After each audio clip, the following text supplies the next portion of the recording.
is I, once again, Gigger. I am Ben. This is episode 7 of the Waffle Hour Podcast. But who's counting? Me. Okay. I'm counting for the purposes of being correct. We might have made this joke already. I don't know. If we haven't in real life. Maybe I was just, planning on making the joke, and this is just anticipation, and I forgot that I hadn't already made the joke. I don't think we have, actually. Anyway, so, we are recording this one immediately after we recorded the last one where we talked about She-Ra. And Mike Tyson. But that episode is going to air the week ahead of this one.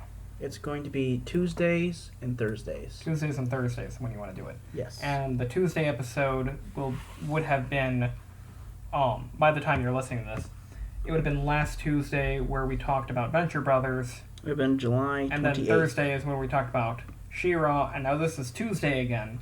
But for us, it is still Sunday. Yes. This is a very confusing way we're doing it, but Probably should have never brought it up. no. Yeah. It's just weird to me that if we're doing these in pairs, we don't do the pairs. we're not doing the pairs. We're not recording the pairs together. We're recording It makes them separately. sense because if we need to not be with each other for a weekend for some reason, Yeah. then we have an episode in the can. But yeah, I'm taking over. We're gonna talk about games I've been playing. Okay. What have you been playing, Gager? Neon Abyss. I've been playing that. Neon Abyss. I don't know it. It's very recent. It's very similar to Binding of Isaac, but a platformer. Did you do that on purpose this time? What? Isaac? No, I didn't do it on purpose. I never do it on purpose. Isaac. It's Isaac. It's Isaac. No. Binding of Isaac. Binding of Isaac. Neon Abyss is a game similar to that. It's a roguelite kind of platformer. Mm-hmm. You play as a dude who's got a gun, or a girl who's got a gun. Okay. There's some other characters you can unlock and you go through. It's really cool. The idea is that Hades has picked you up, and you're in an arena and you're trying to fight things, and the bosses are I want to say memes, but that's not entirely right. Okay. One of them is called Talk, as in TikTok, and he has cell phones he attacks you with. It's called TikTok and he attacks you No, with it's cell called phone. Talk. Just Talk. Oh, TikTok like the app. Yeah, it's referencing the app. Oh, I'm too fucking old for this, dude. Yeah, I know. But I never even got a handle on Vine, and now it's not a thing anymore. it hasn't been a thing for a few years, actually. I know, this is awful. I feel like Grandpa Simpson. There are some which is a show that is too old for any of you people listening. There are some people who I watch who are Vine stars who are actually not terrible. Oh, yeah? Like Drew Gooden. He's pretty fun. Yeah, that's an example. There's also fast food restaurant idols. There's a one who's supposed to represent McDonald's, the clown. Okay. And it's just really enjoyable. So, when you say it's like Binding of Isaac, does it control like that? Is it an overhead kind of No. top-down shooter? It's a platformer. It's it plays like Mario almost. Okay. But it's roguelite. Yeah, and you unlock, certain abilities as you go through and everything. There's what's the one? Enter the Gungeon. Yeah. It's like Enter the Gungeon meets Binding of Isaac, and then they had a platformer somehow. Isaac. I'm not going to talk to you about this. We're not doing this. Is it like a speech impediment? I don't know what it is, but it's how I say it, so that's how it's going to be. Got it. Okay, so it's like Binding of Isaac and Enter the Gungeon. Mm-hmm. I mean, both of those are just roguelites. But both of them are also top-down shooters. Yes, exactly, which is why it's weird that it came out with a platformer. So, are you thinking more platformer. like Rogue Legacy, maybe? I haven't played Rogue Legacy is the problem. Rogue Legacy is kind of like a Metroidvania roguelite, where you go through a castle, a big contiguous map platformer action game. And the gimmick there is that every time you die, you come back as a descendant of the person you just played as, and they've got a new I've heard of it. I haven't played it though. It's okay. I think it's a little bit overrated. That actually reminded me of a totally separate game I've been playing that I was just started recently, but I'll What's get into that? it. Well, I'm gonna finish the Okay. Neon Abyss. There's much to say about it. It is really good if you like roguelikes. I've told Silas to play it because I know he'll love it. Uh-huh. Because he loves roguelike games. But Why is it called Neon Abyss? I don't know. I don't know a lot about the lore. I haven't been able to beat it. I beat, like, there's, like, 5 bosses you have to get through, and I beat the first one. It's also funny that this is the second roguelike I can think of that has Hades as the villain. I don't think he's the villain. No? No. He's just prominent? I might have forgotten. I don't know who it is now. It's been a while since I've played it, because it's been 2 weeks. Okay, I thought you were talking about, like, Hades. Like, the roguelike. Oh, The no. one called Hades. No. Sorry, no. No, I was talking about the character. Yeah, well, he's a character in Hades as well. Yeah, but he's a totally different kind. Like, Neon Abyss is as if he was, like, a modern, with a suit and everything, kind of Hades. Like I said, it's interesting that they both have Hades as, like, a villain antagonist. I don't think he's the antagonist in Neon Abyss, but I can't tell you. I thought you said he put you in a coliseum where you're fighting bosses. Sounds like a bad thing to do to me. Well, you died. Oh. I think that's your way out. Okay. I don't remember. The problem is that I can't talk that much about it because it's been a while, and I thought I would remember more. I apologize. Sorry that I'm making this difficult for you. It's not that you're intentionally, so I'm not going to blame you. Okay. It's just you're trying to relate. So what's the gameplay like? You say it's a platformer, and you get, like, different weapons and stuff. Is it, like, ranged weapons, like Metroid, shoots. or... It's like, what's the one game? Mega Man. Yeah, we'll go with Mega Man. It's like a platform Mega Man game where you have a shooty thing, and it kind of plays like a shmup because, like, the bosses have lots of, abilities that go off. Ooh, is it like Gunvolt? Maybe? It's a really cool old Sega game where you play as, like, different, like, I don't know if they were robots or if they're, like, dude wearing power armors, but, you'd get cool guns and you'd shoot, like, cool guns at them, and they'd all be shooting guns at you, and it'd be like a bullet hell, but it's also a platforming action yeah, game. it's kind of like that. Like Contra. Yes, Contra was the one I was thinking of. Boom. There are various enemies that, like, have different abilities that they do. Like, one of them shoots 2 bullets down, and then as soon as it hits the ground, it goes the opposite directions. Yeah, I've seen that. Yeah, and stuff like that. And it's like, it's just enjoyable. There's puzzles to get boxes and open chests with. Loot boxes? No, not loot boxes, like boxes in the levels. Okay. Like chests. Yeah. To get loot. So like Binding of Isaac. Yeah. And I like a lot of ways they do it because when you first start and you have, like, no grenades, there's just, like, there's not much you can do. Like, there's a lot of loot you can't access because you have no method of, like, blowing up a wall or blowing up these bricks. So it's, like, kind of annoying. But then later, as you get deeper into the game, you start to understand that there's other ways to do things. Uh-huh. Like, for example, there's, like, these barrels that explode, and sometimes there's, like, ways you can get, like, a barrel down on top of a chest to blow it up. Oh, okay. You can blow up chests to open them. There's some chests you blow up, like stone chests, and then there's some you need keys and some you don't. Some you need crystals, which is just like another thing in the game that you use. It's a good one. I got it on the Game Pass for free. Game Pass is a pretty nice deal. It's pretty quality, especially if you're on PC. You get a lot of free games like No Man's Sky. No Man's Sky is on the Game Pass. I think what was the Obsidian one that was just made? Oh, Outer Worlds. Outer Worlds was, like, put on there as soon as it came out. It was. That's how I played it, and it was okay. Yeah, I heard it was okay. That's like I'm excited for their Obsidian's said in their most recent, like, Xbox game thing that they're making their own version of Skyrim. Oh, okay. It's going to be in the Path of Exile, or not Path of Exile, the other one, Pillars of Eternity universe, and it's going to be first person. Well, I hope they don't make the same mistake they did with Outer Worlds and the same mistake that Bethesda is making with each new Elder Scrolls game, where it's, like, less and less how do I put it? When you less and less RPG. Yeah, basically less and less character options, more and more, like, smoothed out, more and more simplified. Because I mean, Morrowind and Oblivion have some serious weaknesses to it. Yeah. And Skyrim, I feel it balances it pretty well, where I feel like I'm making my own character and I'm doing the thing I want to do in that world. But when you get into, like, the Fallout 4 kind of territory, and it's like, well, I don't feel like I'm making my own character anymore. I'm feeling like I'm playing as this dude. Well, that's the thing that made Fallout New Vegas. That's why everyone who says they like Fallout New Vegas is their best. That's why, is because you can make, if you want to role play, there's almost no better game to do it. Maybe Mass Effect. But even Mass Effect, it's Shepard, not you. Yeah. Well, a lot of the criticisms I've heard levied at Outer Worlds is that it's less deep than Fallout New Vegas ever was, or most of those old CRPGs. I think that's more to do with the fact that, like, the universe is just kind of eh. Yeah. it's very much like the whole thought of the universe. I guess we're talking about our world now. The whole thought is corporation bad. Yeah. And there's no deepness to it. Yeah, but there's also they don't even like take that to its premise because almost all of the quests have like the side with the corporation, the side with the people, or come up with a solution that basically works for everybody, which is like, always the best solution. And that's a little lame to me, you know? Yeah. Like, where are those tough choices? Mm-hmm. And like, you know, I haven't played very much Outer Worlds, so I'm not actually capable of. I've played a lot of it, but like. So when I criticize in this way, you would say, "What's your experience?" I'm not completely off. Yeah, I'd say it's accurate enough.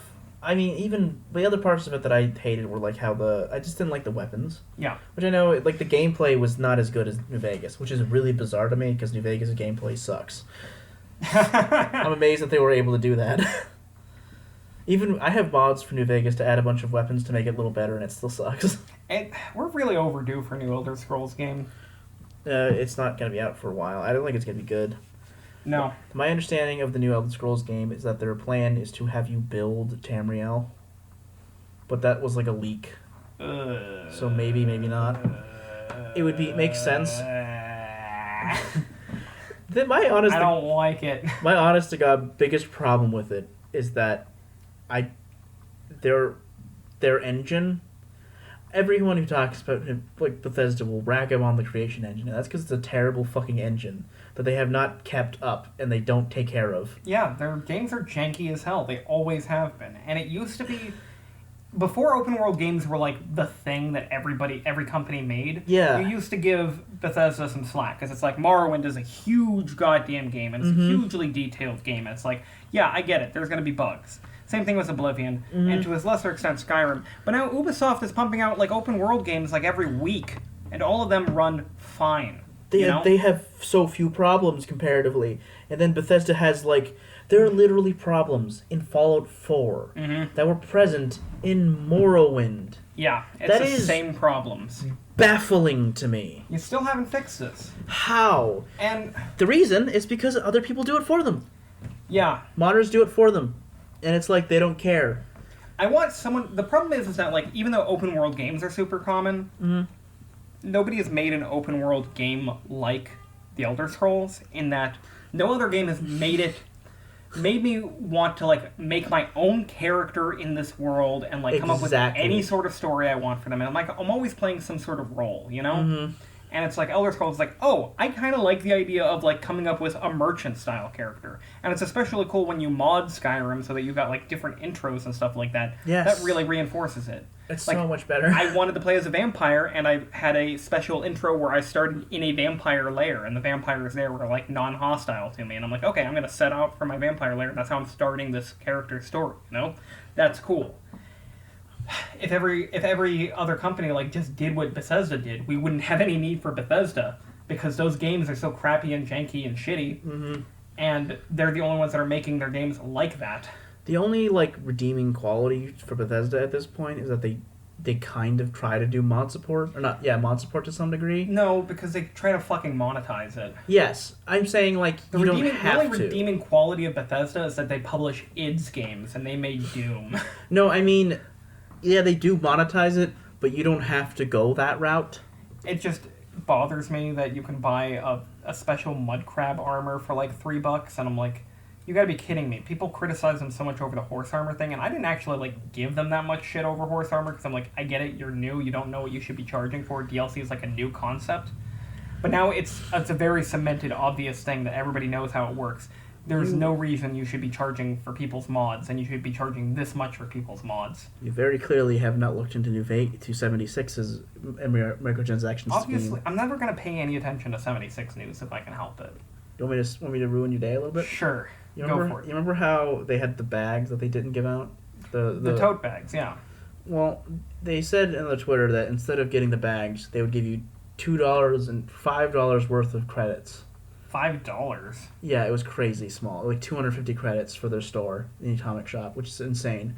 But the craziest part about it is that there's a skin in the shop that's a mailbag with a canvas bag that costs more than the amount they would give you. Oh my god. Why are people still playing that fucking game? I have no idea. I've been told it got better because they recently added all the shit they should have added at the beginning. Fuck you. Fuck them. My reaction is they should have done that from the beginning. They should have done what No Man's Sky did and not do anything or say anything until they added that. Until they fixed it. Oh. And I'm so happy that the No Man's Sky devs redeemed themselves. I am. You know? It's one of the it's one of my favorite things in gaming. 'Cause it's just proof that you can. You remember the big controversy over Battlefront 2 and the loot boxes and stuff? Yes. Well, did you know that since then they've actually done a lot to improve Battlefront 2, and the people who are playing Battlefront 2 are really happy with it. I've understood that they removed a lot of the shit. They removed all those loot boxes. I mean, they have stuff, but it's now easier to get your characters and skins and stuff like that, and the gameplay itself is good, and they're adding content to it, and people are happy with Battlefront 2, just like people are happy with No Man's Sky. Mm-hmm. And it's these redemption stories, I don't mind. I'm glad that developers are putting the work in to fix the shitty games that they push out that they should have never put out in the first place. But when it comes to Fallout 76, I'm they should never have even been given the opportunity to fix it, because that situation was so bad, everybody should have thrown their fucking discs away, thrown away their fucking games, and never touched it again. 100%. No Man's Sky was not this bad. No. It was never that bad. It's just Bethesda. And the problem is, we started this tangent because we were talking about Elder Scrolls 6 and how I told you, my understanding, as I've heard, it's supposed to be you build Tamriel. That can't work with that engine. It can't work with Bethesda making it. Even Bethesda making it, maybe, if they had a better engine that was kept up until this point. The problem with the creation engine is that they didn't fix problems years ago, and if they did, it was a temporary thing. And then they just kept that version to the next one and added on to it. But they never fixed any of the problems. So that's why all these bugs and and these things that are present in Morrowind are still present. Because they're just part of the engine now. There's nothing they can do to fix it. This is some good waffling, by the way. We were talking about Neon Abyss. Yeah. And it's just, I didn't have that much to say about it. as much as I thought I was going to. Oh, yeah? I felt pretty bad, but I was trying to think about things about it, and I was I just kind of like it. It's just fun. It's a neat game. You'd recommend it. Yeah, I'd check it out, especially on Game Pass because it's free. I've never really liked... Well, $5, but I've free. never liked roguelikes. I actually am the kind of person who will play the same level over and over and over again to master it. And roguelikes are the antithesis of that. It changes every time you die. People are always saying, you'll love Spelunky, you'll love Spelunky. Spelunky's such a great game, it's such a tight...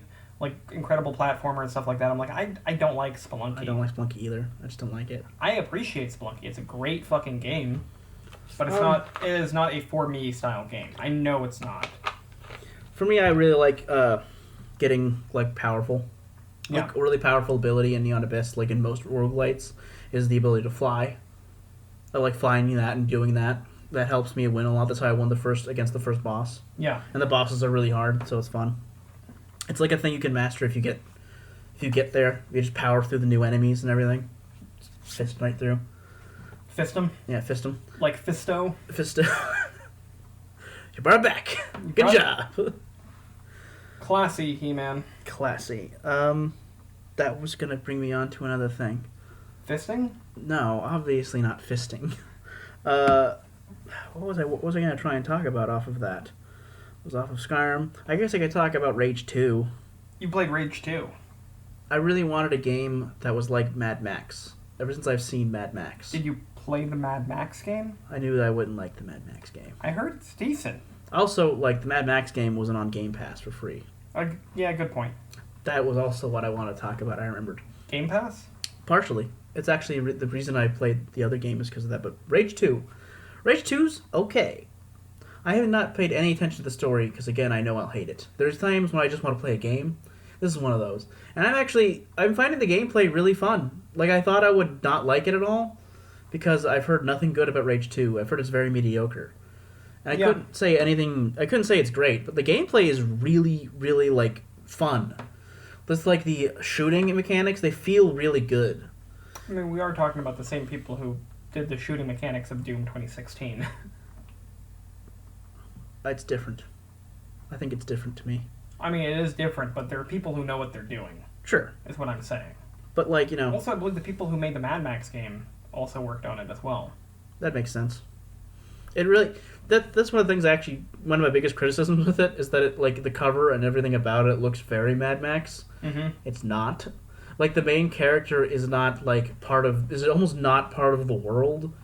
They have, like, a magic suit that's like a crisis suit. Okay. That has special things it can do, and has special powers that make you better than everyone else. The character you're playing as, you mean? Yeah. It was voiced by, you're not going to know this, I'm sorry.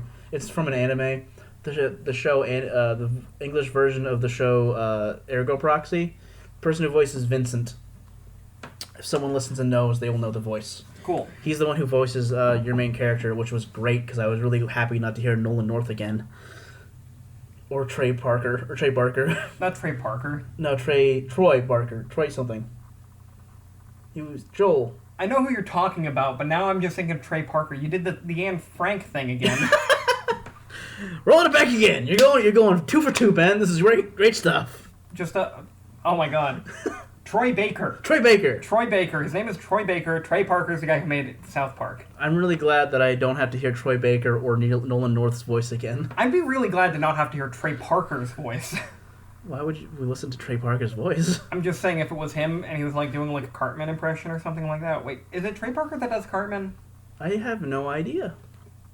I assume to some extent they can both do the voices adequately. Well, no. One of them does like Stan. One of them does Kyle. I have no clue. One of them does Cartman.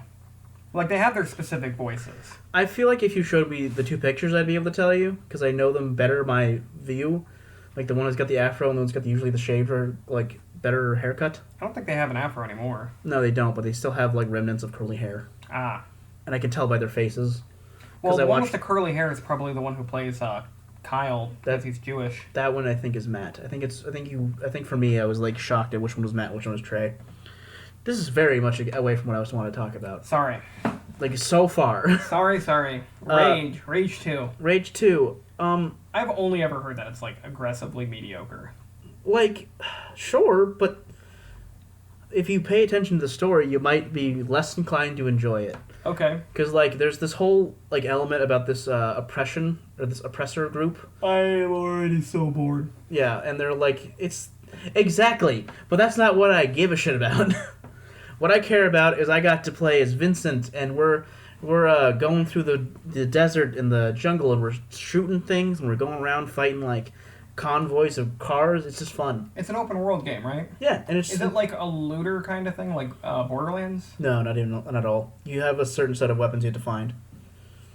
Like, there's these arcs. That's how you get your weapons and your abilities. You have to go find the arcs, go in and do the thing.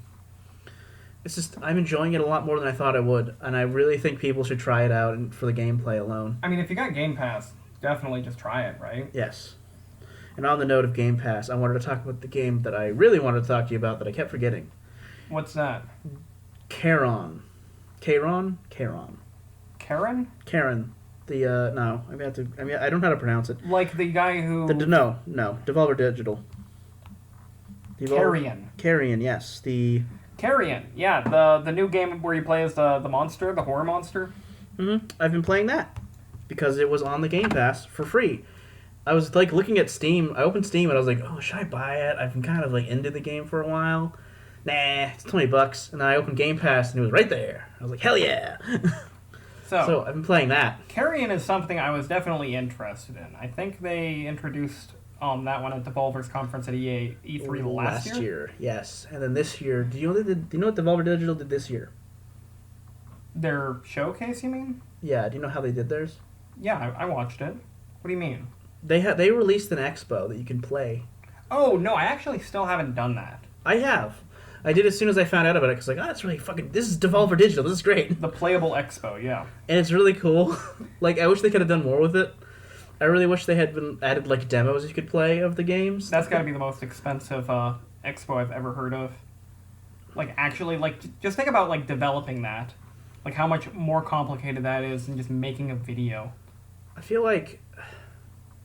It could not have taken them that long, because they definitely didn't, like, plan for this, you know? No. It could have only... They have had to plan for COVID. I mean, they weren't planning... They probably didn't plan it around COVID. They were probably just planning it to plan it. I don't think they were doing it. I think a lot of this is, like... It's not very long or big, and there's not much you do. Okay, maybe I'm making assumptions about it since I haven't actually played it yet. Yeah, I don't know. Maybe. Because, like, there are a lot of assets they could not have, like, got elsewhere. Yeah. Like there's a... Oh my god, I'm so sorry. There's an entire section dedicated to Carrion. Karen? It's a regular word. Now you're making me all confused. Carrion, like a corpse. Carrion. Like there's a whole Carrion X part Po, and they have the monster. Yeah. In there, and he's like doing stuff. He's all mouths and eyes and tentacles and. Yeah, shit. and like there's no way they could have like gotten that somewhere else. They had to have made that. So maybe this is just something they plan to do. So, describe Carrion to someone who's never heard of this game before. Carrion, you play as the titular monster, Carrion, and you are a, tentacle, writhing, grotesque, and then the other word, visceral. You're viscera. You are literally blood, guts, and gore and stuff. Yeah, you're with like teeth. Living eyes and teeth and tentacles and... Bloody and red and cool. And you go crawling around in vents, and you take your tentacles, and you grab people, and you... You can, at a certain point where you can, control their brains and have them shoot each other. Oh, that's cool. It's pretty cool. So... Oh, there's different things you can do based on your size. Okay. That's pretty cool. So the premise of the game is you're trying to escape. You're trying to escape the laboratory that you were created in, or found in, or whatever. Yeah, and the gameplay it's a 2D kind of, platformer-ish? Yeah, it almost looks like it would be a Metroidvania, but it's not about collecting, new powers or anything, as far as I know. It kind of is a Metroidvania, actually. Yeah? It's just it has no map, which is inducive of older Metroidvania games, the old Metroids. But it's hurtful, because it's very confusing. A lot of the corridors are very much the same. But you are trying to look and find, new abilities, and those are in canisters that you can break. Okay. So it is kind of a Metroidvania game, and you have to, do things to open new areas. I have a really big complaint about it, and it's really, really hard to... It's really hard to get away from the fact that it just...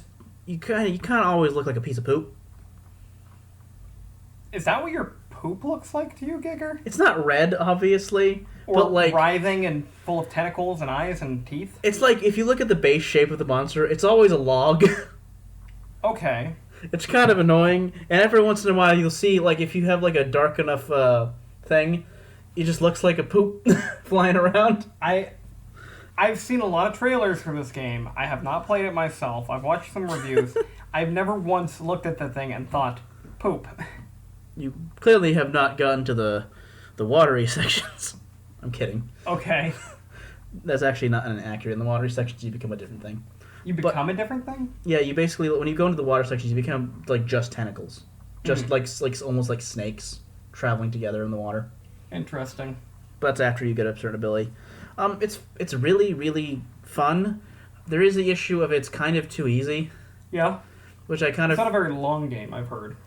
Probably not. I haven't beat it myself, because I think I played it, the other day.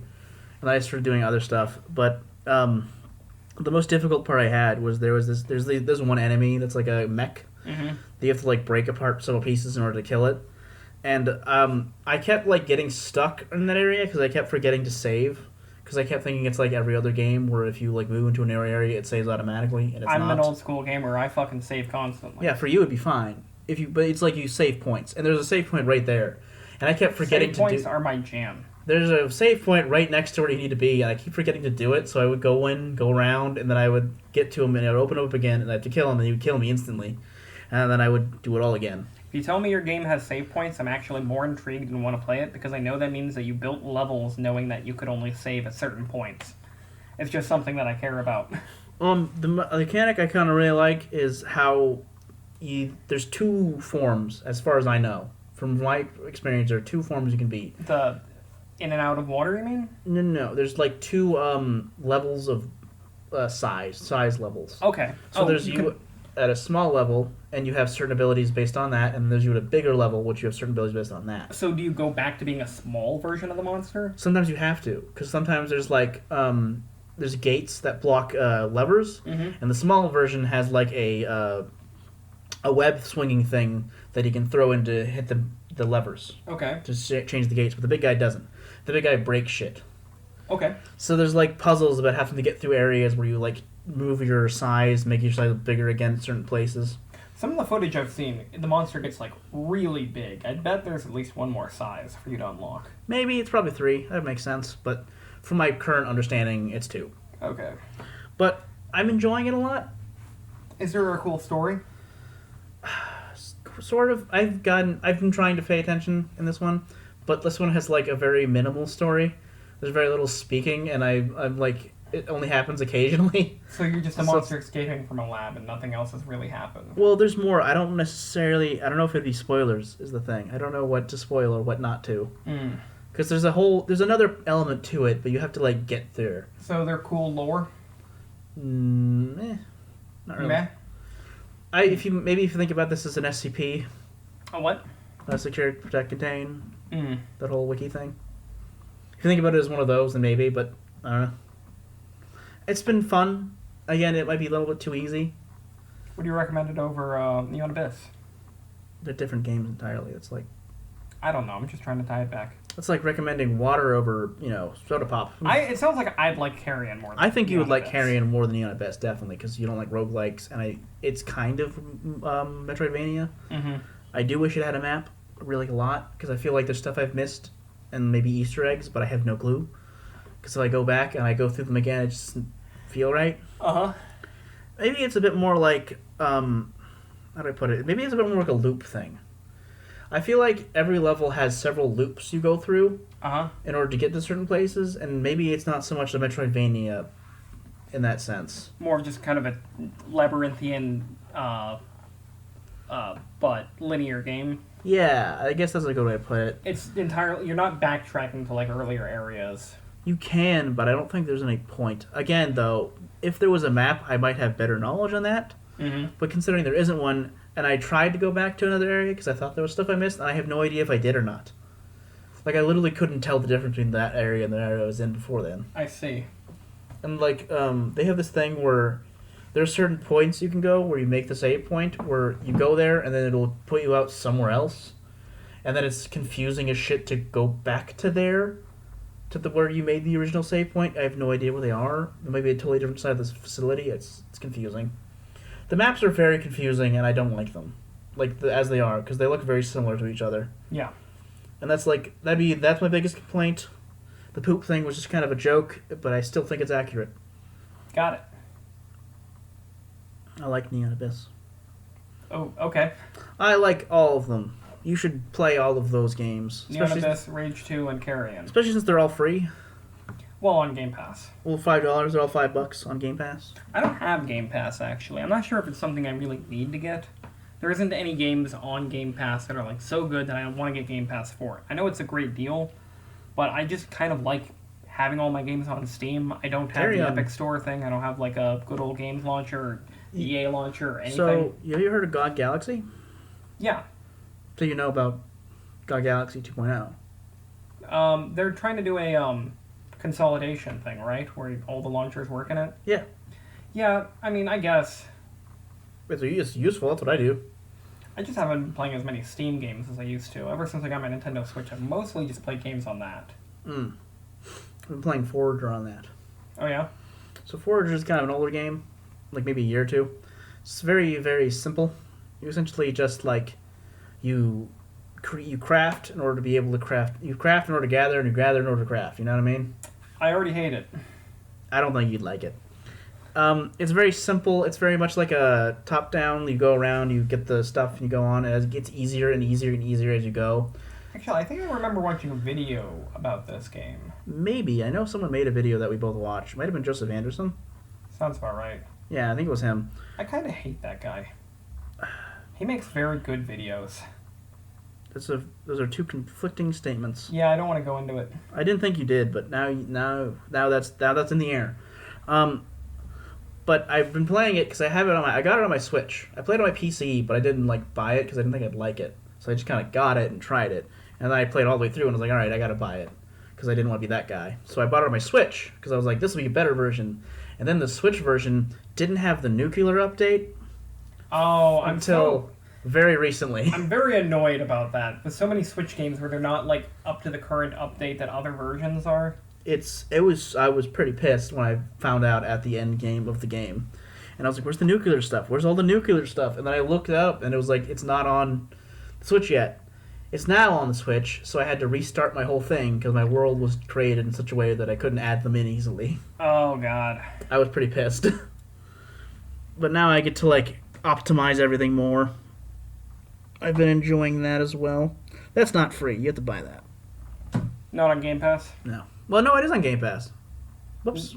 Never mind. This is just a big advertisement for Game Pass. I'm not exactly comfortable with that.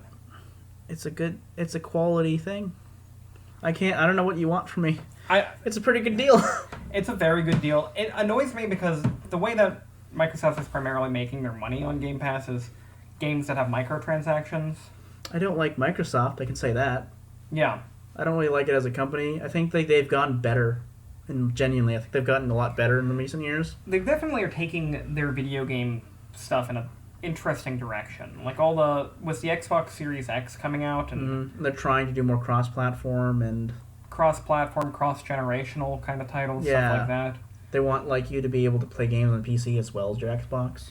My big thing is like I don't have any reason to buy an Xbox because you don't have any games that are on Xbox that I want. Like all these games, like there's a lot of good games on PlayStation, plus all the other games I want to play. There literally are none. Yeah. The only one anyone would want to play would be the Halo, and Halo Infinite's coming out for PC as well. Yeah. So it's like, why would I bother? And they understand that. That's why they're releasing everything for both. Yeah, this is not a problem for them. They're not making their money off of the console, apparently, which I'm intrigued by. Yeah, it's interesting. Also, they did the Xbox 360, and they're dicks for that. For how they treated it. What do you mean? They made the Red Ring of Death. Like, that was a huge deal. Oh, yeah, I forgot about that. Yeah, and then they, like, didn't give people... Like, people would send their shit back, like, 10 times, and they'd get the same Xbox not fixed. That was so long ago. Like, I got my Xbox long after that was a thing. Mm-hmm. And that's the thing. The 360 was a great system. After it had that. lots of great games. I think the PS3 was better. I think ultimately it turned out to be better, but the PS3 had its own problems where it was just super hard to develop games for it, so there wasn't anything on it for a really long time. I had an Xbox 360 before I got a PS3. I eventually got the PS3, and eventually I was like, yeah, this is the better system. But for the longest time, it was not worth getting a PS3, because like all the good games were on the Xbox 360. For me, it was like my mom was a Sony fan. Okay. Yeah, I don't know why, but she heard about the Xbox stuff, and she's game savvy enough to know that if there's a chance that like the system will just crack and break within the first couple of years, then she's like, I'm not gonna do that. Yeah. And then she got like 5 PS3s because like they kept breaking. That sucks. Yeah, it was really. We have 4 of them in our living room. Ha. It's a bizarre scenario. Funnily enough, the only game I was really ever that excited to play on Xbox was Fable. Fable Really? 2. I loved Fable, the first one, and looking back on it, it's actually a shit fucking game. Yep. But Fable 2 was just bad. It wasn't even like something I can like, oh no, it was good. And then in hindsight, maybe it wasn't like Fable. No, it was just bad. And Fable 3 is just abysmally terrible. I don't look at the Fable series as a good series. No. Because, like, I don't like Peter Molyneux. I think he's kind of a dick. He's just a liar. He's a lying dick. He's a lot like Todd Howard. But, like... He's a lot worse than Todd Howard. People are Exactly. giving Todd Howard a lot of shit, but Peter Molyneux just goes so far and beyond. You can marry someone, but why? Why would I want to marry anyone in this game? There's no benefit or anything. There's no anything to it. They're not even characters. It doesn't make any sense. Shut up, Peter! He's such a shameless, compulsive liar. It was, Yeah, but they're making a new Fable something. Yeah, and I'm really hoping Peter Molyneux is not involved in any way. Isn't it an MMO? They have no info on it. It's just Fable. Okay. They don't even have a subtitle, or they don't even call it like Fable 4 or Fable 5 or anything. People were speculating it was an MMO. God, I hope not. I actually would like to talk to you now about MMOs. Okay. I will talk about MMOs. I've been playing one. Which one? Guild Wars 2. Oh no, not Guild Wars 2. I don't want to talk about Guild Wars 2. Why? Did I tell you my history with Guild Wars 2? No. Okay, do you know the reviewer Angry Joe? Yeah. Maybe you have. You've told me about Angry Joe before. So, I don't have any beef with Angry Joe. I was watching his stuff just because it was on the, whatever website that hosted... Channel Awesome. Yeah, Channel Awesome. And I was really into Nostalgia Critic and Nostalgia Chick and that yeah. thing. I'm like, okay, I'm just going to try out all these other channels to see if they're worth watching. And Angry Joe was their video game one. So I watched a couple of his reviews. I appreciate his review of Fable 3 because he pointed out exactly how fucking terrible that game is. And his Guild Wars... He convinced me to buy two separate games that he had me utterly convinced were going to be awesome and that I was going to like them. And I wound up not liking them at all. And this isn't his fault for liking these things and doing a good job reviewing these things and making them seem enticing. It's my fault for not looking into more stuff. But obviously, if I haven't gotten the message, one of them was Guild Wars 2. Yeah. And I bought Guild Wars 2, and I was really excited to play Guild Wars 2. And I actually bought another copy of Guild Wars 2 for my friend. So I bought 2 copies of this fucking game. Okay? So I could play Guild Wars 2. And this is when the game first launched. Knowing you well enough to know I know what you're feeling about MMOs, this is not going to be well. I mean, I got through my whole story in Star Wars The Old Republic. I got to the max level, I did the whole story for my character. Guild Wars 2, I barely got out of the 3rd area. I just did not like that game. How was it structured when you played? I don't know what you mean, because I don't know how different it would have been now. I know at the time it was kind of neat because, you could just, when you did a quest, you would just get a letter with your reward in it. You never had to turn it back to the people who gave you the quest, and they had easy teleport spots all over the place. Everything was very streamlined and very convenient and smooth. So I've been playing it because I wanted to play some kind of MMO, and I didn't really want to pay for my subscription to WoW again. Yeah. Partially because I just don't want to give Blizzard money, and partially because I'm sick of WoW. But I was trying to Guild Wars. And it's free right now. Oh, I didn't know that. Yeah, it's currently free. I only bought 2 copies of that fucking game. I wasn't 100% sure if I wanted to tell you that. There's expansions you gotta buy if you want the full game, but you can play up to 50 free. And I've been playing it just like how I play every MMO. And I really like a lot of things how they do it as opposed to WoW. Yeah. Because it's a lot more about exploring the area, and they reward you for exploring the area and actually seeing shit, as opposed to WoW, which is just go to the place and do the thing. I do remember enjoying filling out that checklist. Yes, that's what I'm liking the most about it, and getting my character. I like how they do. They have their classes are a bit more interesting to me. They have the one I'm doing is an engineer. The engineer was there when I played. I don't know if they've added anything since I stopped. I think they've added one new class, and I can't access it because it's an expansion. Okay. I liked the races. I liked the classes. The world was a bit over the top for me, but I liked it more than World of Warcraft's world. Well, yeah, just because the dragons are cool. Big dragons. Yeah. I don't know. I've been enjoying my time with it to an extent, but I don't really like MMOs in the same way that most people like MMOs. What do you like in MMOs? I don't know, and that's the problem. I honestly have been thinking about it lately because one of the streamers I watch, Someone G, he's been playing Elder Scrolls Online. Yeah. To tie back into that, and it looks really fun because in that one you aim. Okay. It's got full combat like that, and I've been thinking about I want to play an MMO. And I got Guild Wars 2, and I'm like, I can't figure out what's so enjoyable to me about this. I don't know why. But you were enjoying it. Yeah. That's what's weird. See, my thing is with MMOs is I don't like MMOs, and there's nothing wrong with Guild Wars 2. Guild Wars 2 I think is probably really, really fucking good. Yeah, as far as MMOs. But I should never have gotten it. No. It was just a mistake. I was thinking it's not going to be bad like the Old Republic. I'm not going to not enjoy it. And it's it's a better game than the Old Republic is, I think. Maybe the story was a little bit less interesting, but that's because it wasn't been written by BioWare. That's on Steam now. Good for them. Yeah. I actually think about going back to the game all the time. I loved my character. In Guild Wars? No, Old Republic. Oh. That was my biggest problem with Guild Wars, is I couldn't come up with a race class thing that I really liked. I liked the Norns because they were big Viking, barbarian kind of dudes. Mm-hmm. But there wasn't any, classes I really liked. I wound up making, a Norn Thief, which is a little bit of a weird combination. I like the Minstrel, the idea of that. I don't think the Minstrel was in the game when I played. It was an illusionist. Yeah, Mesmer, that's it. Yeah, the Mesmer was okay. They were a bit pink. Yeah. They were over-the-top pink. I kind of thought that was cool. I tried playing as one, but then I was like, I really want to play as the engineer. I know I do. I mean, I wanted it like a necromancer, but the way they do their necromancer I didn't really like. It was less about, summoning cool stuff and more about, shadowy magic. Mm.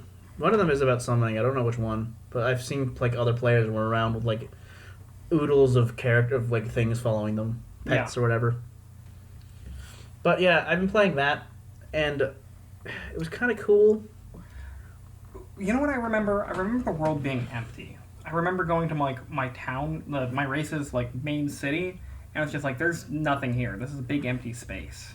There's like some NPCs and stuff, but this doesn't feel like a lived-in area. And then you go to Lionsgate or whatever it is, like the main hub world city that every race has like immediate access to. Yeah. And it was so overcrowded with players that the game would just like grind to a halt. Jeez. You just could not fucking do anything. It was just frame by frame by frame teleporting all over the place, just awful. I don't think that's how it is now. But I'm sure they fixed it by now. I haven't gotten to that area yet. They also had that world v world concept when I started. That seemed like a really cool idea where it'd be like a server worth of players playing against another server's worth of players on like a separate map where they'd like try to capture like castles and stuff like that. But it would take fucking forever to get to the castles that you're trying to take. I would assume. Because they didn't have like mounts or anything when the game was released. I was gonna say I knew because I've been trying to get a mount, and I think I have to get the expansions to get a mount. So you just spend like hours marching across this huge ass map to get to the enemy castle to try to like take it down, and then you just get killed and you get teleported back to your castle. It's like no, fuck this. This is awful. But the concept seemed cool. I'm sure they fixed it by now. I could not tell you.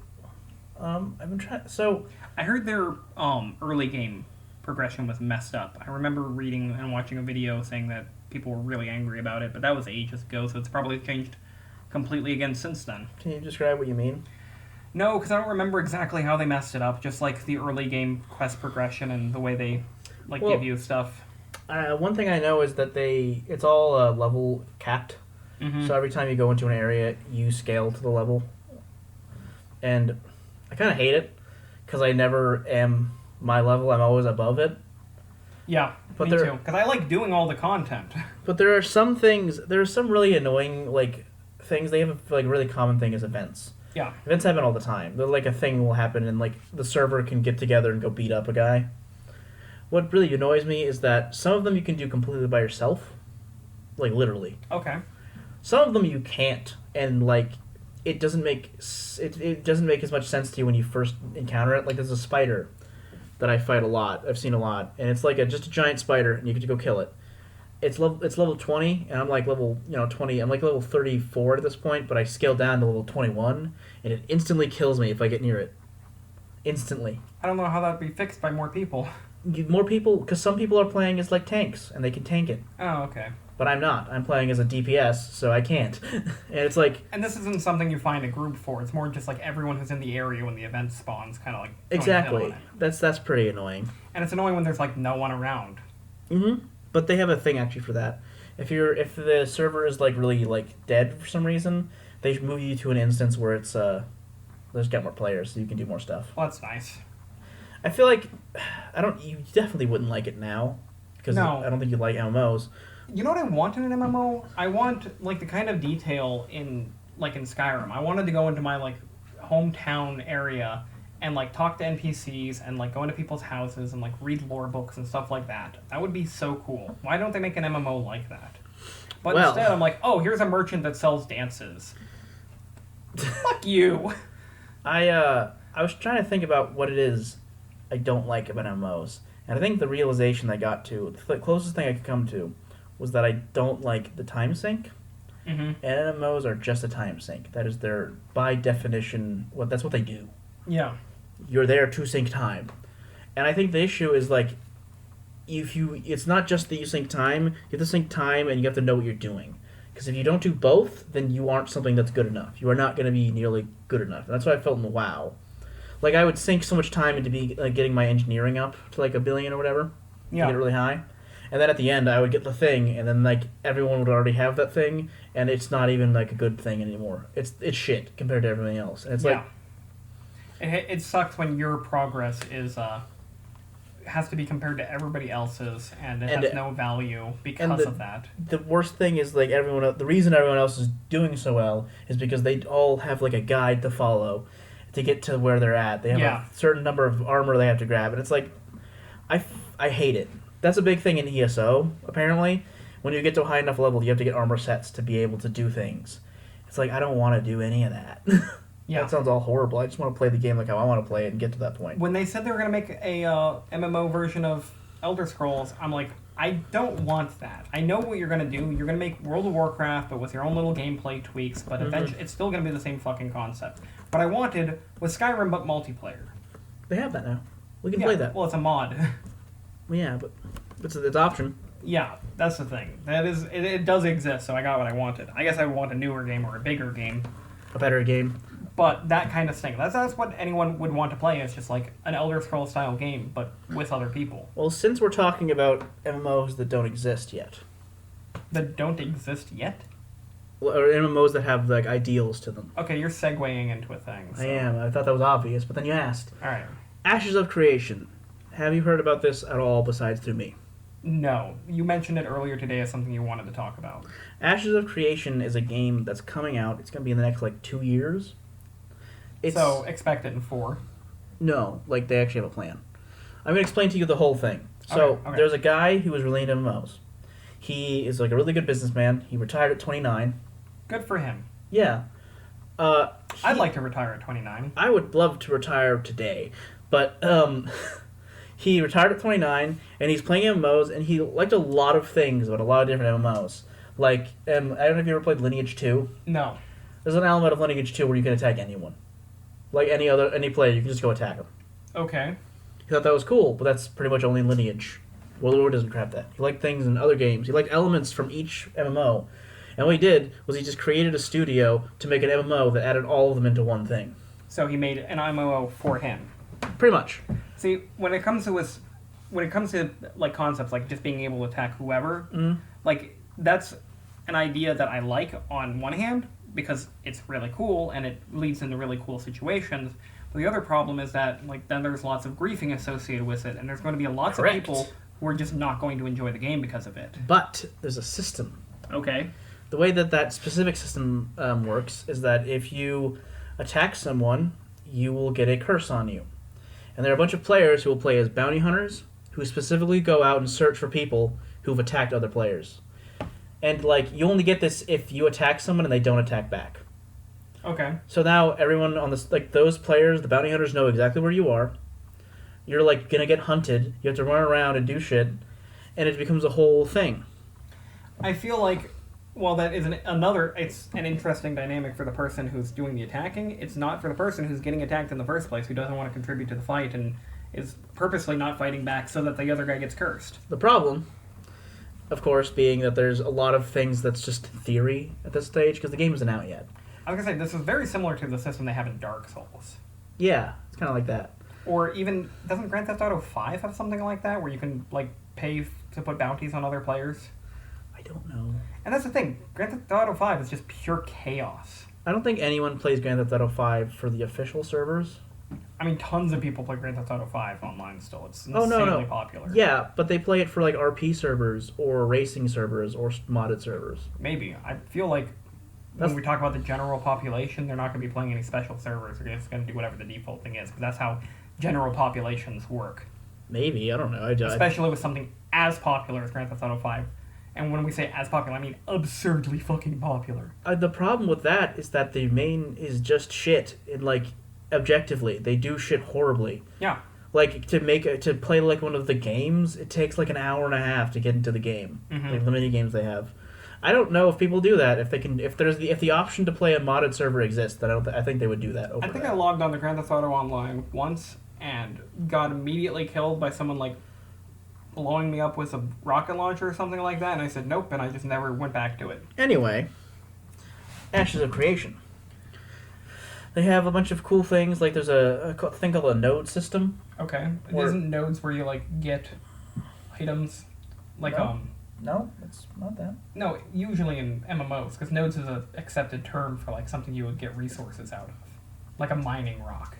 No, that's not what this is. Okay. Well, they maybe should not use that name. Okay, well, I'm going to tell you what it is now, if you don't mind. Okay. They're called nodes, and you can go to them and you can build cities through the nodes. If you go, do quests within that area, then a city will pop up out of it. Okay. And as you do more and more stuff, the city continues to grow and grow and grow and become a metropolis. Cool. It's a pretty cool idea. And that's the thing about the game, is that it's a lot of really cool ideas, but who knows if they're going to come into fruition. Yeah, that's why I'm not really getting excited over this. Like there's, for example, how to get flying mounts. The only way to get... There's like 3 ways to do it. You either have to become the leader of one of those metropolises that you've created with other players. Okay. You have to run a guild and be like a guild leader. That's really popular and does really well. And the final one is you have to breed and create the mount. So what you're saying is that if I play this game, will never get a flying mount. Pretty much. That is actually the complaint that I was having when I was... the reason I'm bringing this up is because Summit was interviewing the guy. It sounds like the people who are obsessed with MMOs and are really into MMOs, sink as much of their time as they want and become the, the Lord God of the town, highest or whatever, player of that server. They're gonna have so much fun. Yeah. But I'm thinking of it from like my perspective as someone who just doesn't like a lot of those things. I don't want to. I'm like the way they described making the mounts, for example. You have to breed in a flyable thing. That's gonna take a while. And then after it's finally like hatched and it's there and you have it, it only lasts for like an hour and then it dies. Jesus. I think it's not an hour. I think it's longer than that. But it lasts for like so little time. Why bother? Like I'm not doing this to get you excited necessarily. I'm just telling you about it because I found it interesting. I find MMOs fascinating. I think the conceit of MMOs, the reason why I don't like a lot of modern ones, like anything that's come out post World of Warcraft, basically. Yes. Is that the thing that makes them unique and the interactions with the players, like, that's something that can't be replicated any other way. The idea of being that prestigious guy and having your own mount that you earned by becoming the leader of the in-game city. Yeah. That's fucking cool. But, like... It's really cool. I so love cool, that idea. But in practice, I'm not going to be that guy. Yes, exactly. So what's going to be fun for me? Okay. What's going to be fun for you? I don't know. Yeah. I kept trying to get this question asked, and it wouldn't work. I really want to know what the average person was going to be doing. Because there's other elements to it that I kind of hate. Like, you know how you can siege things in World of Warcraft? Not really. I know you can siege stuff in Guild Wars. Okay, I don't know the Guild Wars one as well as I know World of Warcraft's. But in World of Warcraft, you can, like, I have... didn't play enough World of Warcraft, so... In the World of Warcraft, you can have the Horde attack the Alliance cities, and vice versa. That's cool, I didn't know that. Yeah, it's a kind of a cool thing. You have to, like, get it all, everything. In this game, Ashes of Creation, they have a thing for that. 2 nodes can fight, which is cool. That is cool. But here's the problem. If one node wins and, like, destroys your city, some of your shit's going. If you die, people can take some of your shit. Yeah, I don't want to do that. Exactly. But it's the cool... Okay, did I ever tell you about the balloon in the Old Republic? No. Okay. Story time. Okay. And it's one of these things that I honestly think is one of the coolest, most unique things about MMOs, Mm-hmm. and also one of the worst things at the same time. So when the Old Republic first launched, I don't know if it's still a thing they're doing, they had the special, like, system, I think it was called, like, holocrons or something like that. Okay. Basically, every in-game area would have one hidden somewhere. And they really want to encourage, like, people, like, whenever a new area would be, like, added to the game, they wanted players to just make their own search parties to, like, hunt these down so that they could find them, get the stats and bonuses that they get for doing it, and then, guides would come up online so that anybody could find them. Sure. It's a cool concept, On Tatooine, when you're playing the game, was the first open PvP area.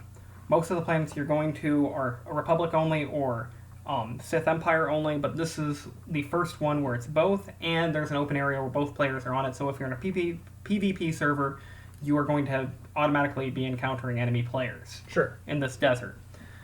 So the holocron is on top of one of those big sand crawler things from the first Star Wars, one that the Jawas are in. Yeah. And the only way to get to it is by riding this balloon to get on top of it so that you can get to the holocron. The balloon is too high for you to get to, so it has a single landing point all the way on the opposite end of the desert. Oh my god. So you see where I'm going with this. The balloon moves on its own, at its own pace. If you were to just walk across the desert without using like the sprint ability or a mount or something, it would take like almost a minute or so to get all the way across the desert. It's a long-ass walk. The balloon goes a lot slower than that. Oh, I'm grimacing so much. So you have to wait at the point where the balloon gets low enough that you can get onto it. And this is on the PvP planet. Yeah, on the PvP planet, and ride it all the way to the Sandcrawler. Oh my god. So, but this created a really interesting dynamic, right? Uh-huh. Obviously, there was the cases of, players griefing the enemy faction, trying to attack them while they're waiting for the balloon and stuff like that. But sometimes you'd log on, and there would be players in opposite factions mutually waiting for the balloon and not, fighting with one another because they were both sick of this and they just want to get this thing out of the way. Sure. Sometimes, someone would come over to, attack them, and both of them would gang up on that player, even though they're on opposite factions. Cool stuff like that. Then there was a really cool thing where someone found an exploit with a move that the bounty hunter had, where he can, punch them up into the air. Well, I found out that he can punch people into the spot where the holocron is, so you can skip the balloon ride entirely. So he was just standing over there and, charging people to, attack him with this move and launch him into the spot to get the holocron. Nice. I'm sure that's been patched out. I'm sure the entire balloon ride has been patched out by now, come to think of it. Because Hopefully. people really fucking hated this balloon ride. I would have hated it. I wouldn't have done it. But the thing is, all of these are, really interesting, social interactions that people are having through the game because of the way it's set up. Yeah. And nowadays, stuff like that is just patched out of the game. They don't have that 100%. because people get fucking frustrated with the consequences of, you have to wait to get this thing. I'm I get it. If I want to get all these stupid holocron things, I don't want to have to do this one incredibly fucking tedious one that's going to take me hours of my life and might be thrown away because some guy fucking griefs me. Or, a popular thing with those people who are, allies and, waiting for the balloon together is for them to grief them at the last second and knock them off the balloon. Imagine how frustrating that would be. I would quit the game. But that's such a unique experience. It's I appreciate that it existed, even if it was only for that point in time. It's so much that, there's no way that game companies now will allow it. No, they would never allow it. Well, it sounds like that Ashen whatever thing, that's the kind of thing I'm sure they would love to do. They probably would, because it's created by basically one dude. Mm-hmm. He's basically funding the whole thing by himself. Which is insane to me. Yeah. Seriously, Jesus Christ. But yeah, that's kind of, the thing I'm, interested in. And it kind of sounds cool, but at the same time, there's so many elements I know I'm never going to get a mount. I know it's never going to be worth it to me to get a mount for, an hour. Yeah. Or a flying mount, I should clarify. But there's so many cool things. You can buy your own house. You can buy a homestead. You can buy a house outside of the city that you just create. It's yours, and it's on the server. Anyone can visit you. That's such a cool concept, but also people can attack you. Yeah. You know all of the infamous stories about EVE Online, right? Oh my god! So that EVE Online is the game that you like hearing about but don't want to play. Never want to play that game. It sounds horrible. It sounds tedious. It just sounds like a mess. There's huge wars, faction wars. There's that one story about the guy who went to the other dude's house to cut his power so that he wouldn't be able to do anything. Jesus Christ. Yeah. You mean real life house? Yeah, real life. He had the most powerful ship you can get in EVE, which is the planet destroyer thing. Yeah. And he was puppy guarding an area so that you couldn't do anything. So this dude went to his fucking house and cut his power. Blew my mind. You heard about the story, I think the guy who created the first bank in EVE? Isn't he rich now? Well, that wasn't the point. The point was that he created the largest and most trustworthy banking system right. for people's supplies in that game. And then after years and years of being the most reliable thing and having everyone go into the system, he just decided to steal all the money for himself, buy a bunch of the most powerful ships in the game, fly off to the edge of the galaxy, and then dare anyone to try to take their cash back. Yes, I remember that. The fact that you can do that is insanely awesome. The fact that I'd be the player that would get my shit stolen would suck. Exactly. There was another scenario that when you were describing the Republic thing that I found interesting. Do you ever heard of the virus from World of Warcraft? Yes, very infamous story. One of my favorites of all time. For the listeners, in World of Warcraft a couple of years ago now, maybe even over 10, there was a boss that would poison you. It would give you a disease. Yeah. And if you got it, you would die almost instantly. It would eat away your health. But it would also infect the other players in the raid. Yes. Is the whole point if you were too close to them, then everyone would get infected with it, and then everyone would die. So it was the whole point was that everyone had to stay apart. Yes. And the problem was that it also affected your pets. But when your pet dies, it just goes into your inventory and is fine. Then you can bring it outside of the raid, and there the disease was still present. Yeah, so instead of the disease only being For limited the raid, in this dungeon instance, whatever it's called, it would infect players out on the servers. usually it would infect them in the main towns. Yeah. So for a while there was instances where players would infest an entire town. No one could be in it because as soon as you were in it, you'd get infected.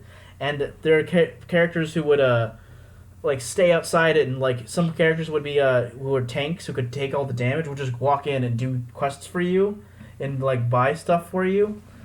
And there was a bunch of really interesting, cool stuff. But there was also people who never wanted this to end, so they would get themselves the disease, go outside of town, keep giving it to each other, and then they would go back in as soon as it started clearing up. Jesus Christ. And it got to the point where Blizzard had to patch it out, had to roll back the entire servers back before this in order to fix it.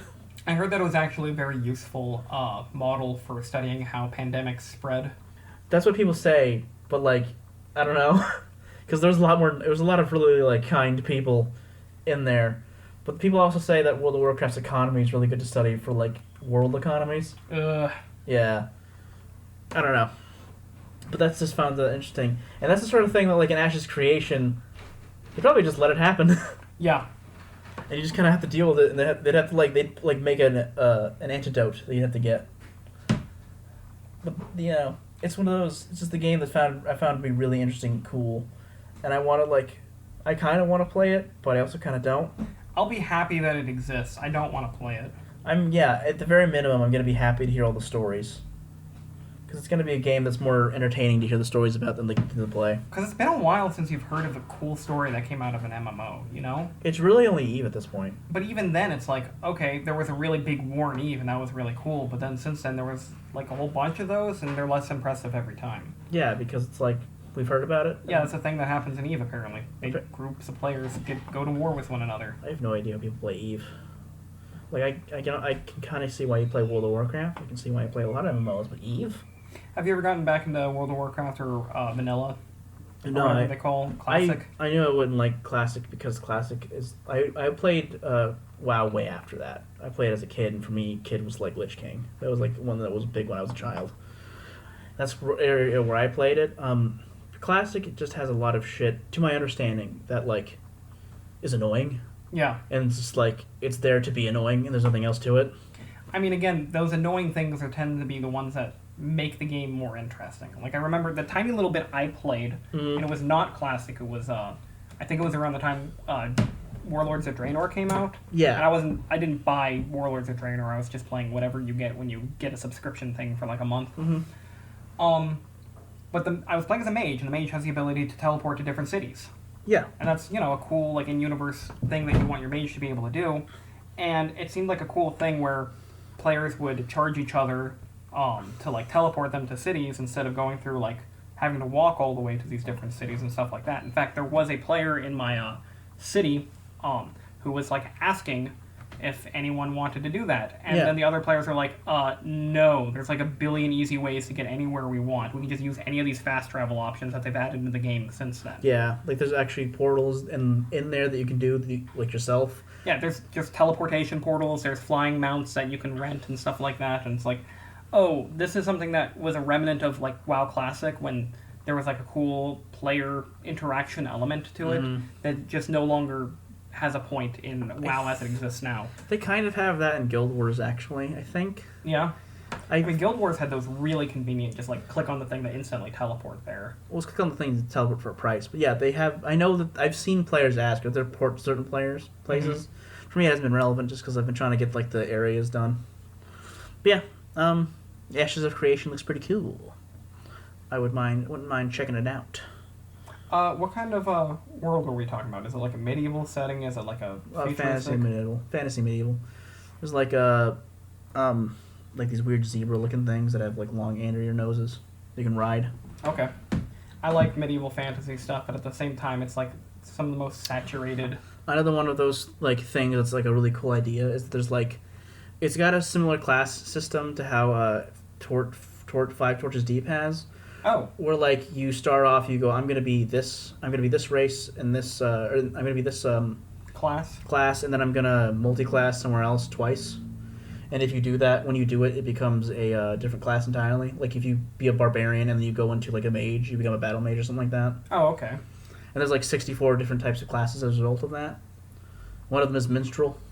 I always hate like looking at. I like always want a system like that, but I always hate like looking at the list of classes and just picking seeing, one.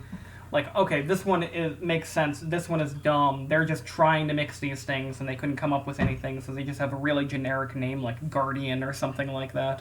My problem is I want to try every single one of them. Yeah, and you just don't have the time for that. Even if I could, it's like I'm not going to be able to get into it long enough. It's going to be annoying. All right, now we have to talk about the game. What game? The board game. Oh yeah, we have been playing a new board game. I don't know how to pronounce it again. Karen. Like Karen Bloodhoof from World of Warcraft. Okay. A cairn it's spelled C-A-I-R-N, and it is like a big pile of little stones that were made by like ancient people, like shamans and stuff. I don't know why the game is called cairn, because there's no cairns in the game. They have megaliths, which are like big stone structures. I would equate them to Stonehenge. Yeah, big rocks. Yeah. So, let's talk about that. Okay. So this game is made by the same guy who made Inish. Like, obviously the same company produced it, but like the game designer himself, it's the same guy who made Inish. And we talked about Inish before as being like one of our favorites, so Yep. I had to pick this thing up. It is a two-player game, so it's very chess-like, like a Hive is. It's got a grid. Got a grid board. And I've heard it described as Druid Rugby. Yep. So the idea is you need to create megaliths. That is, you need to make, I think it's 3 of them yourself. Yeah. And there's several ways to do it. You can... Oh, God, sorry. You get your guys... get it all out, Giger. Oh, my God. You can get your guy to the other side of the board, kind of like doing a touchdown. So that's one. Or very simple. You can capture an opponent's piece by arranging your pieces in a certain way. Yes, that's the other main one. And then there's certain places you put new pieces on when you want to enter them into the game. Yeah. If an enemy is in one of those areas and you put a piece on, then you create that one. won't build a megalith when you do it that way. When you telefrag them. Okay, it's called telefrag. Well, telefragging comes from Team Fortress 2. We're just going to call it telefrag. Okay. I feel like that's just going to make it more confusing for our listeners. Okay. Anyway. It's just the 2 ways. You get to the other side of the field, or you capture your opponent's piece and you transform them, as the specific term they use in the rules. And you turn them into a megalith. Apparently. It is another elegantly simple and wonderful game. I will attempt to explain the unique selling point of this game. Go for it. Every time you commit an action, and there are 3 main actions you can commit. You can move. You can jump a piece, and then you can add a new piece to the board. Every time you do any of these 3 actions, you flip the action tile, so now you do a different version of the same action. So moving, you can move, up, down, left, or right, orthogonally, or you can move diagonally, top left, top right, bottom left, bottom right. Yes. So if you move up, you have to flip the tile, and the next movement has to be a diagonal movement, and then after you move diagonally, it flips the tile. Next movement by the opponent. Well, next movement, period, whether it's by you or the opponent. Because the opponent doesn't move. Sure. And you want to move again, then the next time anyone moves.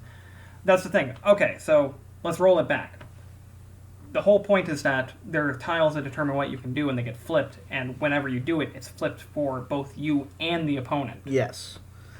And that's where the strategy comes in, trying to get yourself into the certain positions to where you can capture pieces and get your monoliths, and also trying to stop them from doing it. And it's very difficult to do, because in chess, it's like, you know exactly what he can do, he knows exactly what you can do. In this, it changes every single time you do anything. I mean, you still know, though. It's just, it takes a lot of calculations. Like, yes. I know when I'm looking at the board, all right, he needs to move diagonally to get to this spot. Right now, he can't move diagonally. If I move on my turn, it'll flip over to be diagonal movement, so then he can do it. So I have to make sure he doesn't, I don't do that, or else he'll be able to move. Or if you move on your turn, let's just say you're the one who still needs to do diagonal movement, you delay a turn, you take a regular move with a different piece. Yeah. Now I've got the opportunity to move again to make sure you don't move diagonally and do the thing you wanted to do. Mm-hmm. So you're always thinking ahead one extra turn, one extra action. My problem is that I try to think about these sorts of games multiple steps ahead. Oh yeah, is that why it gets so confusing? Yeah. This is one of the few games that I keep on beating you at. Like, yes. More than losing. Which, you're not bad at games, but it's rare. You know, it's just like I don't know why. Mm-hmm. I'm not gonna try and tell people why, but that's a thing. You just tend to lose against me for whatever reason, and in this game, you kick my ass every time we play. It feels good. Yeah, I'm sure it does. Also, my game, my druid rugby, everything about this game is like something that appeals to me. I'm glad I'm good at it. I'm really like, but for me, it's like every time I try, I want you to be in this position so that I can do so many things. And it's like, okay, this is how I'll get you into that position. But then, like, you do something in your turn, and you change a way that you change like a plan I had, like 4 moves ahead, and it's like, oh my god, how do I do this? It's really frustrating when I'm gonna capture a piece like this. I'm like, you can't capture him like this. You gotta capture him this other way because the tile flipped. Oh, we should probably explain the 2 methods of capturing. We should probably explain the 3 actions and the two methods of capturing. All right, I will go for the captures. There's 2 ways to capture an opponent using your pieces. You either have a line of 2 of your pieces and then 1 of theirs in a straight line. So like a 1, 2, 3. Yes. Or you have one of yours sandwiched between 2. So your guys are sandwiching one enemy, so on either side, and then flap, you're dead. And just like the other movement things, you can only do one of these at a time, and as soon as you do it, the tile flips, and then you can only do the other one. Yes. So you can only capture by sandwiching them, and then as soon as someone does, you can only capture them by lining them up.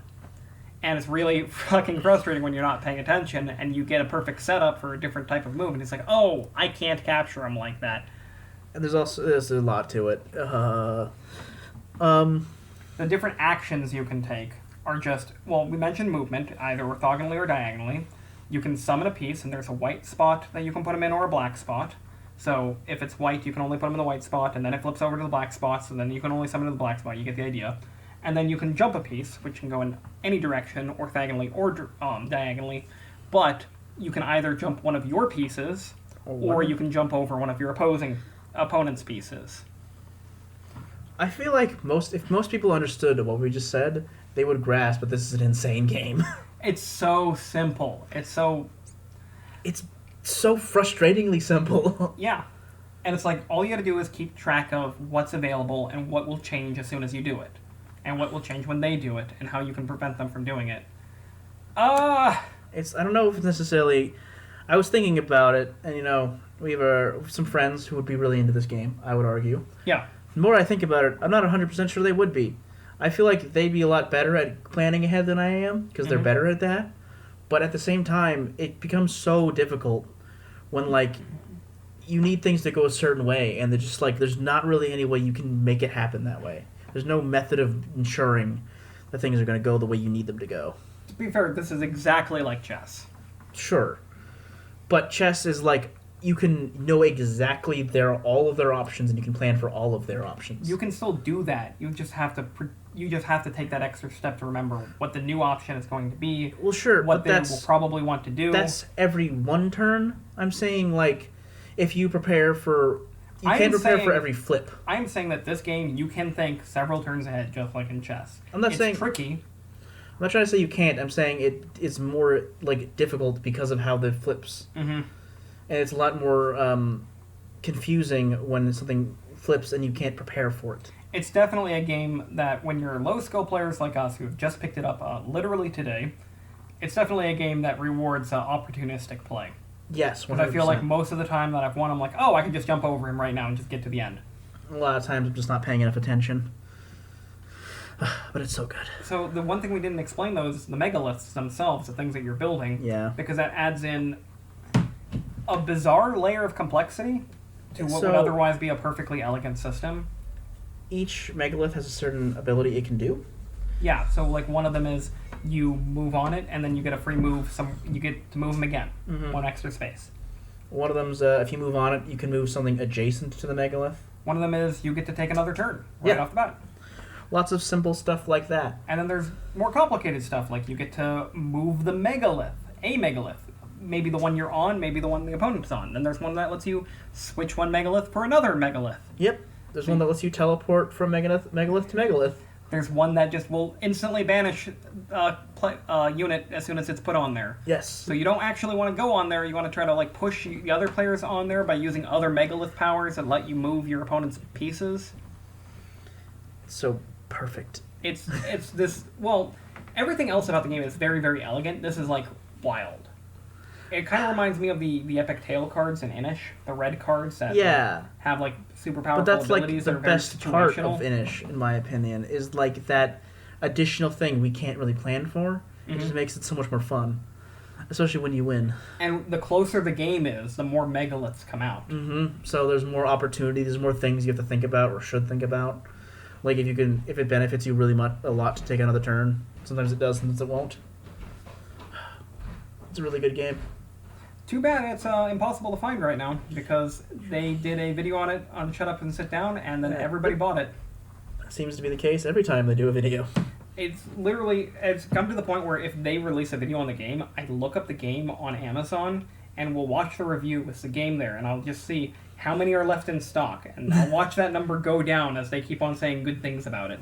Like War of Whispers was one. I'm like, I kind of want to get War of Whispers. Let's see, there's 10 left in stock. Starting to watch the video, I'm like halfway through it. There's only 4 left in stock now. 6 people have bought this game in the past 10 minutes. I've kind of wished that like they would have a recommended thing at the beginning, so that you can kind of gauge, can kind of take that as a better gamble. Yeah, but then you have to get to the video first. you have just to be on YouTube when they upload the video, so you can be the first one to see it. Just find a transcript of the whole video and read that. And there's so many games like just imagine Root. Yeah. Like we're probably going to enjoy Root if we ever play it, but their review of it is like we're going to talk about how great it is for a really long time, and then we're going to dash all of your hopes and tell you that we actually disliked it. I'm just imagining myself like opening up the Root and getting ready to buy it, and them saying all this good stuff. I'm like, yes, buy it, and then he says, no, it's actually bad. I'm like, why did I do that? I've been thinking. I think I might acquire it for myself. Root. Yeah. Yeah, we should. That's like a. I'm probably going to buy it and then buy the expansions. Board gamers talk about that game a lot. We can't really be official board gamers if we don't play Root. I mean, I think we're pretty official. Oh, yeah? Yeah. Because we play Inish? We play Inish, we play Twilight Imperium. Twilight Imperium players, though, are like separate from regular board gamers, because that could be the only game they play. We play Dune.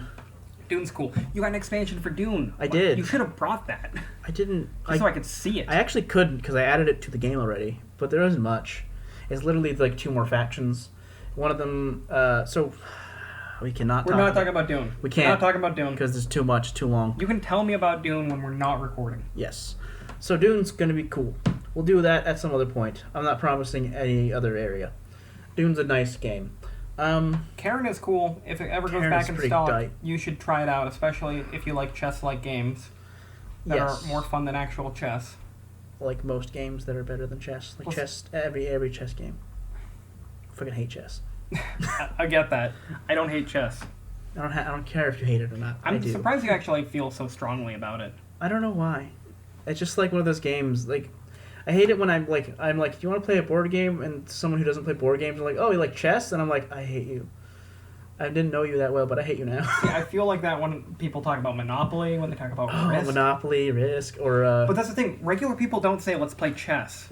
Nobody plays chess. Like, some people chess players play chess. That's it. Some people do. Some people like chess. Some people do that. But that's not what people think of when they think of board games. They think of fucking Monopoly. Catan. I don't like Catan.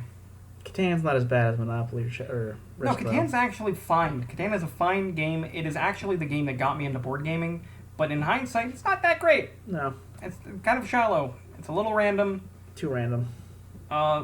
It's not very interesting. There are virtually 0 games on the planet that are not random in some way. There's nothing wrong with randomness. It's overbearing randomness. It's randomness. just the way the randomness is used.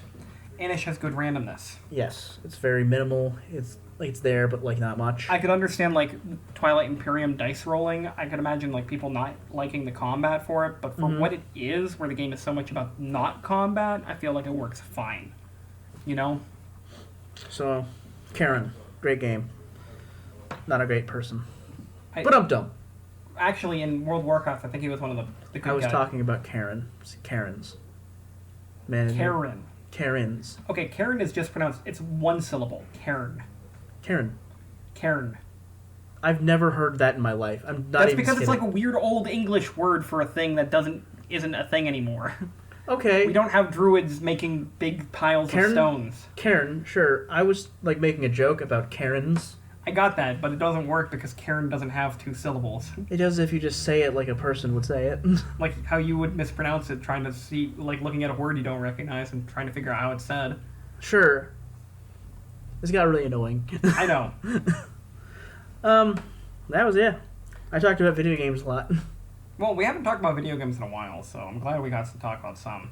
I haven't actually been playing anything. The next thing I plan on playing is maybe like a Bloodstained Curse of the Moon 2. Yeah. I've been looking at.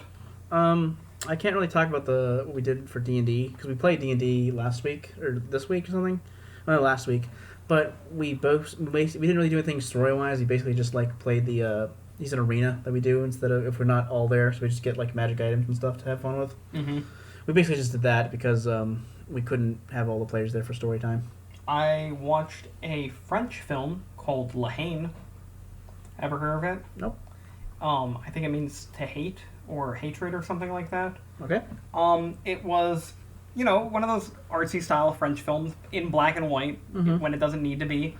But it was very good. It was about these 3 teenagers, 20-something-year-olds, they're all, like, lower class, racially mixed, I guess you'd say. Like, one of them is Jewish, one of them is Arabic, one of them is black. Okay. They're all, like, minorities in Paris. And this is an older film, but it happened to be kind of relevant because the big conflict was that there was recently, like, a bunch of riots because the police killed someone.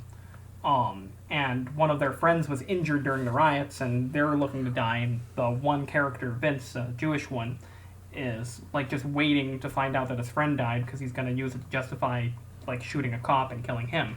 Okay. And it's them just kind of going through the city over the course of a day and, like, just kind of getting into, like, shitty situations and just to look at their lives and how shitty their lives are and how shitty the cops are and how abusive and terrible they are and all that stuff. And it was sad, and it was really good. It was a very good movie. I guess I don't have that much to say about it, or I have no questions. To recommend it to you. I don't think I'd watch it. Doesn't sound like my kind of thing. No? No. I'm not really into artsy stuff. Yeah, it wasn't, like, super artsy. It was very approachable. Okay. It was just a little artsy, and the fact that it was French and that it was in black and white. I don't know, maybe. I might check it out at some point, but perhaps not. I would not count on it. Would you recommend it to people who like those kinds of movies? Oh, definitely. Would you recommend it to people who do not? Yeah, I think, like I said, it's more approachable than you would think. It's not, like, bizarre, weird, okay, full of, like, symbolism and stuff like that. It was a very, very simple, like, these people's lives suck. Hatred is a bad thing. Bad, yeah. Wanting revenge isn't gonna help.